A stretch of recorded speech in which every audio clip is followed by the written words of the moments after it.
Hi, I'm Dr. Jacob Lauritzen, and this is Read, Write, and Cite, the channel where I teach you how to read, write, and cite for your college classes. And one of the things I like to talk about on this channel are the kinds of things I think students, especially college students, need to know to be successful in college. And yes, that means you have to be able to read, you have to be able to write, you have to be able to cite. But I'm going to talk about something else today. I want to talk about failure, right? Failure is one of those things that in our society, people look down on it so much. Like, if you have ever failed, you have failed forever. And there's no way to overcome that. That's kind of how people treat failure, right? When you're going through high school and you're trying to get into a top-notch university, there's all this pressure that you have to be perfect, that you can't have made any mistakes along the way.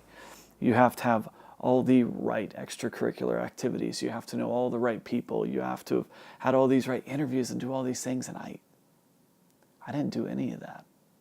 I went to a community college. I teach at that community college now. And then from there, I graduated from the community college. I went to a state college, and I graduated from that. And then I went to a university, and I graduated from that. And then I got my doctorate. I just kept going. But I was never in a tier 1 school. I was never in a Stanford or a Harvard, a Yale, Berkeley. I didn't go to one of those schools. Did I fail? I don't think so.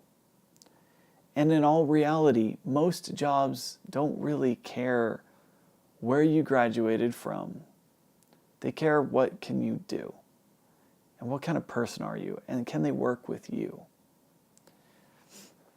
So I want to talk about the kinds of failures that are necessary to become successful, okay? I think starting in the classroom, assuming you're a college student, you have to fail in a classroom.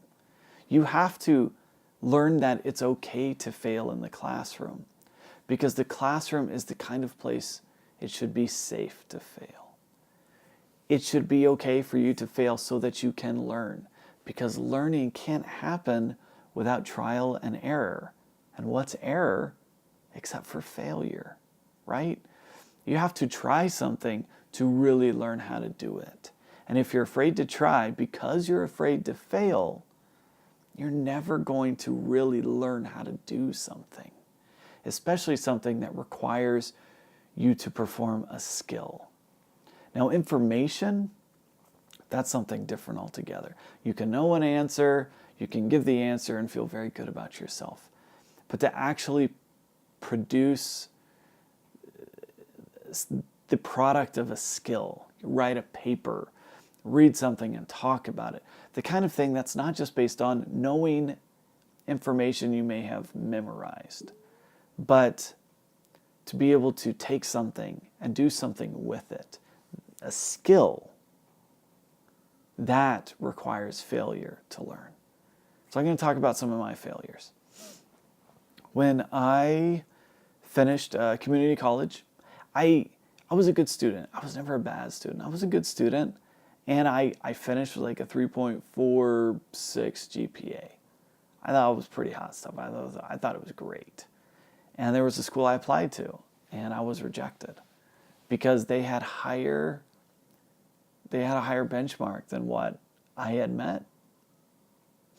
A couple years later, I tried to apply to that school again, and I was rejected again. And so I went to a different school instead. And what I learned was that the most important thing wasn't necessarily the school I was at or who my teachers were, but what I was doing in the classroom. I learned that the content was going to be the same everywhere. There was going to be, I hope, great qualified teachers everywhere. But how much I got out of it was up to me. It wasn't up to the teacher and how talented and skilled and accomplished and credentialed they were. It was up to me. And I started to try and learn. When I went to apply for graduate schools, I failed after failed after failed. I applied to probably 8 graduate schools, and I got into one, the easiest one to get into. I remember when I went to go take my GRE, graduate records exam, I was talking to one of my teachers, and I was like, oh, what kind of score should I expect? And they're like, well, and they threw out a number. And for the English side, because there was an English side and a math side, and when I was applying to a graduate program for English, they didn't care so much about math. But when I went to take the test, I scored lower than what my teacher said I should be able to do in my sleep. I failed. I still got into a school and worked out the best for me. But I wasn't meeting a bar that society, that what people typically think of as success would say is that I needed to meet. So I paid really close attention throughout my entire graduate program. I learned how to be a student. And I looked at the top schools. I looked at, for graduate programs for English, I looked at Duke, and I looked at everyone around the country. And I was in Ohio at the time, and I thought, Ohio State, they were doing something that I really liked. And I needed a 3.6 to get in there. And then that's a high grade to get into a doctorate program. And so that's what I shot for. I started by getting specific and doing something that I thought I could reach.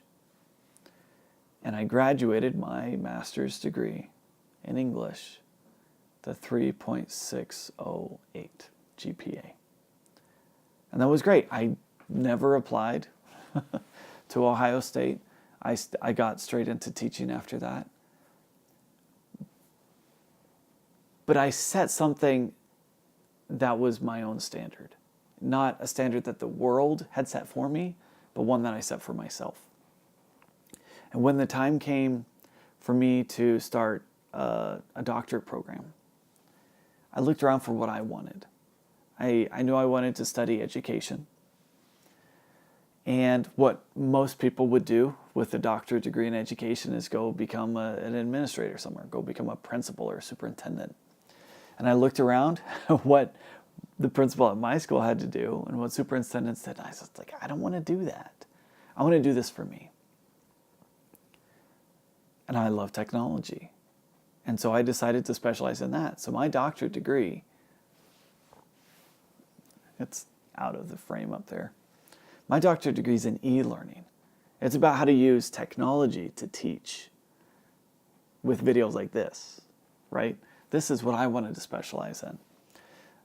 The problem is no one is out there looking for someone with a doctorate degree in e-learning because they didn't know it existed.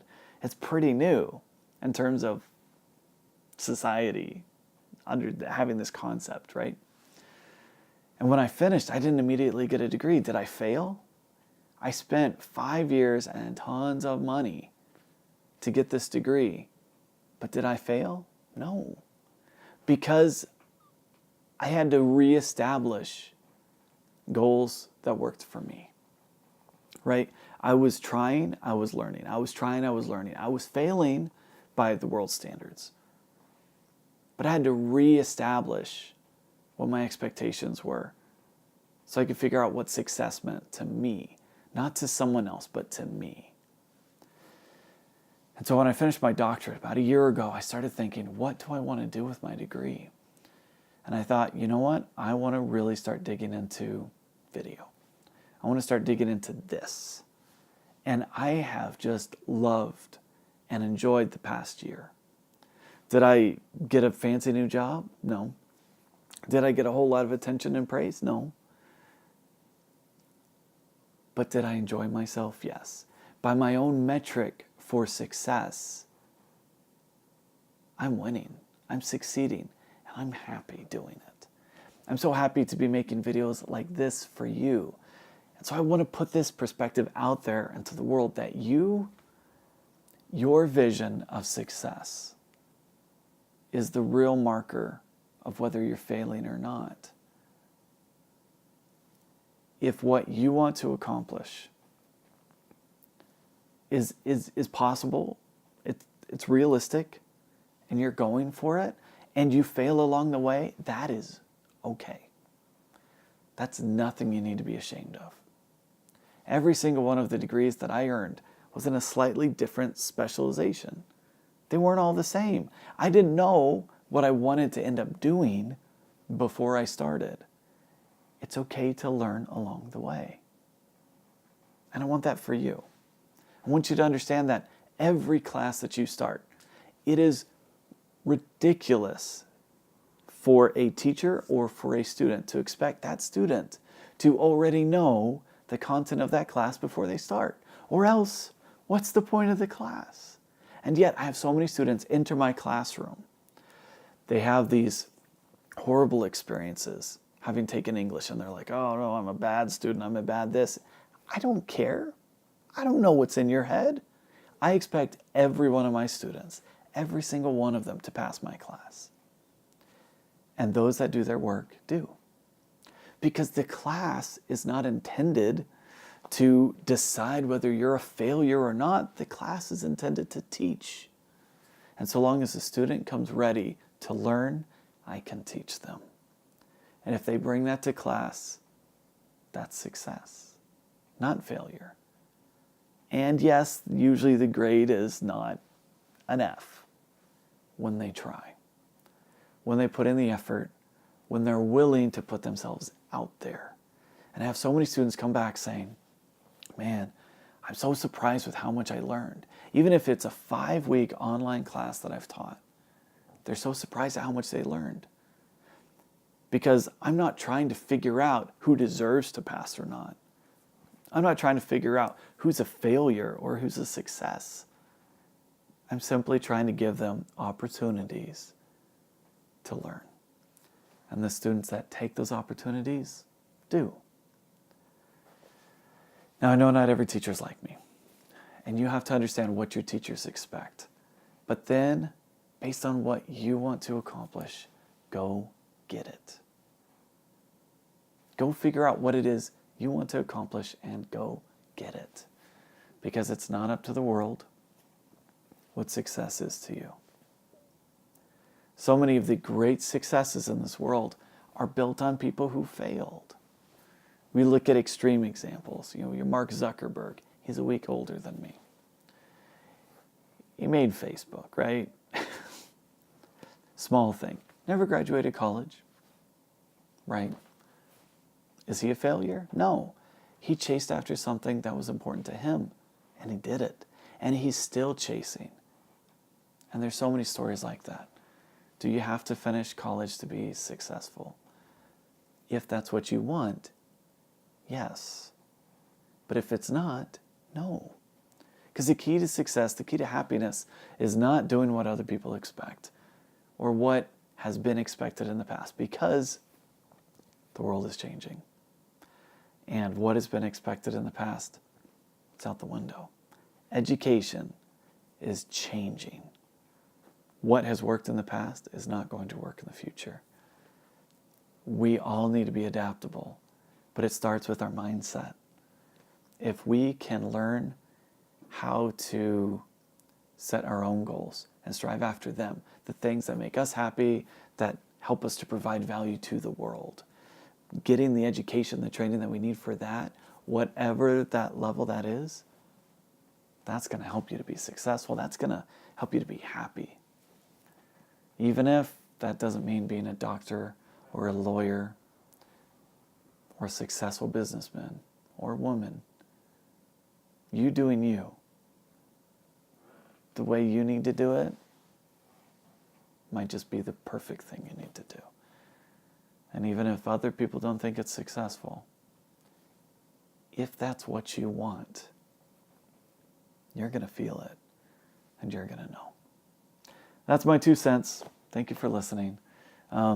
Success requires failure. Learning requires failure.